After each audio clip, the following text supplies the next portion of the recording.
everybody, I hope you guys are having a good day today. So this video is about how to use the brute force method to find the cheapest Hamiltonian circuit in a complete graph. So if you haven't already watched the Hamiltonian paths and circuits in complete graphs video, please go back and watch that because we're going to use the concepts in that video as like kind of a foundational understanding to help us with the brute force method. So if you've already watched that video, go ahead and take 3 deep breaths, and then let's make this math easy.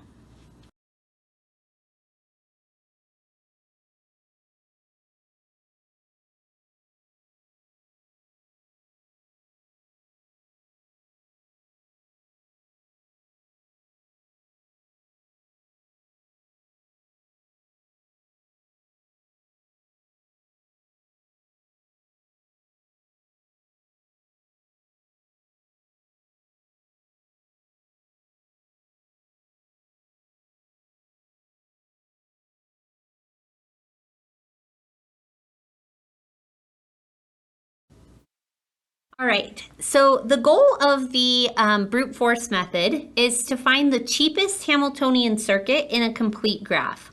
And we use this to solve traveling salesman problems. So remember, a traveling salesman problem is one where you say like, okay, like, you have a salesman, he lives in a certain city, and he wants to travel to these other cities to meet with his clients. And what's the cheapest way for him to travel to all of the cities, which are represented with vertices, and get back home at the least amount of cost to himself? And so this is essentially trying to find the cheapest Hamiltonian circuit, because a Hamiltonian circuit visits each vertex exactly once, and he wants to visit each city in the graph. And so we can use the brute force method to solve these types of traveling salesman problems. So I'm going to use an example. Say that you have a grandma and she wants to visit all of her grandkids, and they live in 4 different cities. And let's say that one of the cities is where she also lives. So she lives in city A, and one of her grandkids lives there, so she gets to see that grandchild all the time. But if she wants to visit all of the other grandkids, and let's say these weights are like how many hundreds of dollars it costs to travel to these different cities, this is essentially a traveling salesman problem because the grandmother wants to go and visit all of her grandkids. And so the way that we use the brute force algorithm to find the cheapest Hamiltonian circuit is we list out all of the possible circuits and we calculate their costs, and then we find out which one is cheapest. So this is why it's called the brute force algorithm or the brute force method, because literally you just list out all of the possible circuits and then find the cheapest one out of all of those possible ones. So we can use the method that we used in that previous video to help us find all of the possible circuits. So if I start at vertex A, I have 3 choices for which city I can visit after I leave city A. So if I decide to go to city B, that's going to cost $400. If I go to city C, it's going to cost me $200. And if I go to city D, it's going to cost me $100. And I'm just going to use like 1 and 2 and 4 instead of 100 and 200 and 400, just to like keep the numbers short. But we're just knowing that those numbers represent hundreds of dollars. And so if she goes to city B, then she has 2 choices for where she can go from there. She can go to city C or city D, which to go from B to C, it looks like it costs $1,300. To go from B to D, it looks like it costs $900.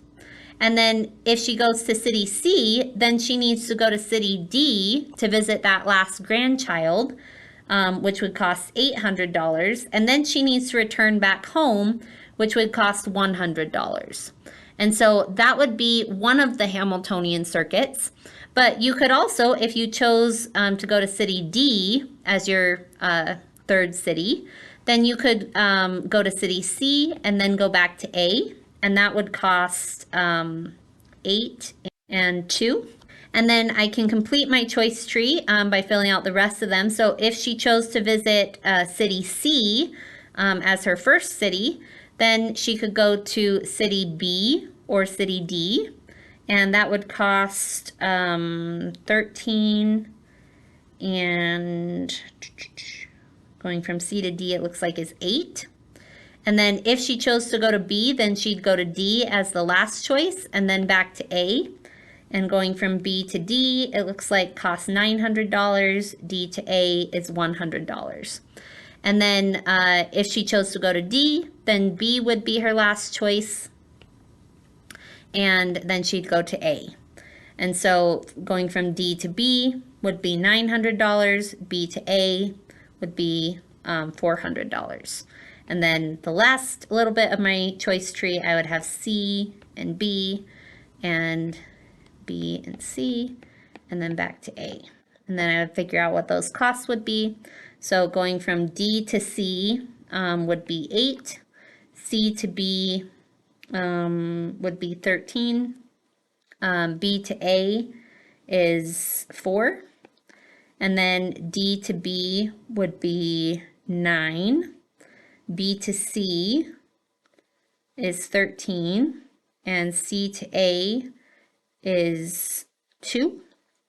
And so this choice tree describes all of the circuits in this complete graph. And actually this double counts all of the circuits because it's counting going forwards and backwards. So if we look at these, it looks like going A, B, C, D, A is going to be the same thing as going A, D, C, B, A. So those two branches are essentially the same, and you can see they would cost the same as well because you would have 1 plus 8 plus 13 plus 4 versus 4 plus 13 plus 8 plus 1, so they're going to cost the same. So we don't have to calculate both of them because they're essentially the same circuit. And then it looks like going A, B, D, C, A is going to duplicate with A, C, D, B, A. And then the last duplicate would be A, C, B, D, A, and A, D, B, C, A. And so I'll calculate out each of those costs. So the green one, if you go A to B to C to D to A, you're going to get 4 plus 13, which is 17, plus 8, which would be 25, plus 1, which would be 26. So the cost of these two circuits is going to be 26. The cost of the red circuit, 4 plus 9 is 13, plus 8 is 21, plus 2 is 23. So those two red circuits are going to be 23. And by the way, the place I'm getting these numbers from is like to go from A to B is $400. From B to D is $900. From D to C is $800. C to A is $200. So that would cost $2,300 for that circuit. And then the last one, if I go A to C, that's $200 plus $1,300 is $1,500. Plus 9 is $2,400, and then plus 1 is 25. And so it looks like the cheapest way to visit all the grandkids is to choose one of the two red circuits, which would cost $2,300. And so that would be how you would solve this problem.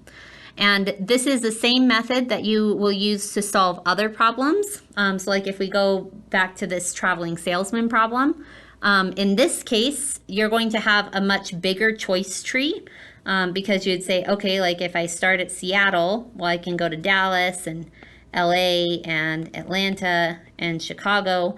And then these are going to each have 3 branches that go off of them. And then those will have 2 branches each and then 1 branch. So that would take a lot longer to solve just because you're going to have to make your choice tree bigger and calculate out all of those numbers. And again, this is why we call it the brute force algorithm because it just takes a lot of brute force to list them all out and calculate all the numbers. And so typically if we were going to use this algorithm for anything bigger than 5 vertices, because if you get up to 6 vertices, I think there's like more than 100 branches on your choice tree. So even with 6 vertices, it would be really overwhelming. And so really like 5 vertices is the biggest number that is reasonable to do by hand. But you could program a computer to calculate this for you. And we do that with some numbers, but also if you get like, 24 vertices or things like that, then you're up in like ginormous numbers of circuits that you have to check. And so even with just 6 vertices, the brute force algorithm is very tedious. And so that means that you would want to use like a computer program or something like that to do those calculations for you, because trying to do it by hand would just be too overwhelming. But it's also true that like once you get up to certain numbers of like, like if you had 100 cities, that it actually might be even too overwhelming for a computer to do. So this is why we have approximation algorithms, which you'll learn about in later videos, to help us find approximately the cheapest Hamiltonian circuit.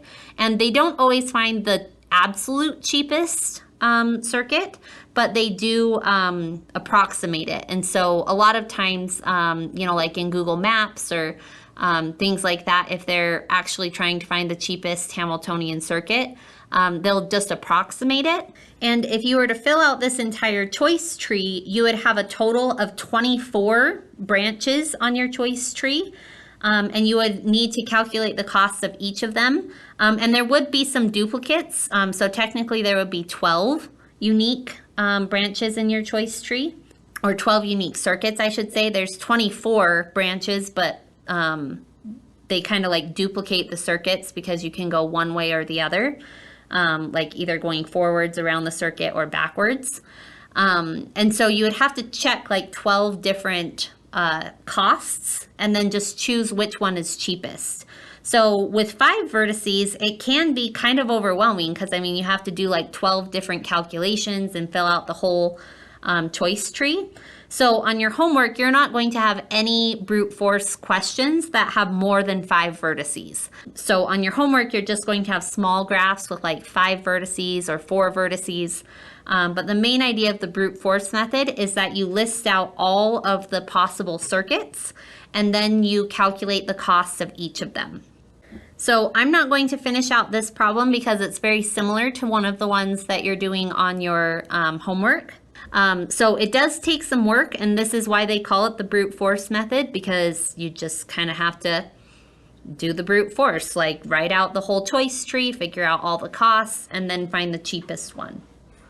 And obviously the brute force method is not very efficient, even though we have a relatively small number of cities.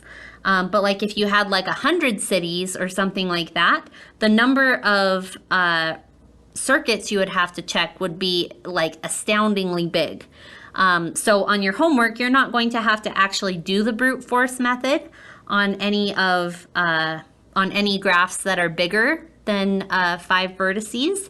But you will be asked to calculate how many circuits you would have to check if you were to do the brute force method. Like if you had 24 vertices, how many things would you have to check and calculate the cost of in order to find the cheapest one? So that's where you'll use the stuff from the previous video of like counting how many circuits are possible. But for the smaller graphs where you're actually asked to find the cheapest route, then you need to list out all of the choices and figure out which one is cheapest. So the steps for the brute force algorithm is to list out all of the possible Hamiltonian circuits or paths, and that's usually easiest to do if you use a choice tree. And then you find the cost or the length of each circuit or path, and then you select the circuit or path with the minimum cost. So that's how the brute force algorithm works.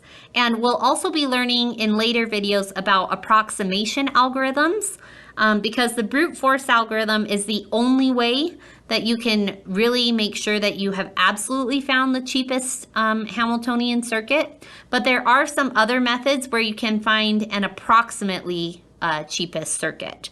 So we'll learn about those a little bit later. But that's it for the brute force algorithm or the brute force method. So if you have any questions, let me know, and I hope you guys have a great day.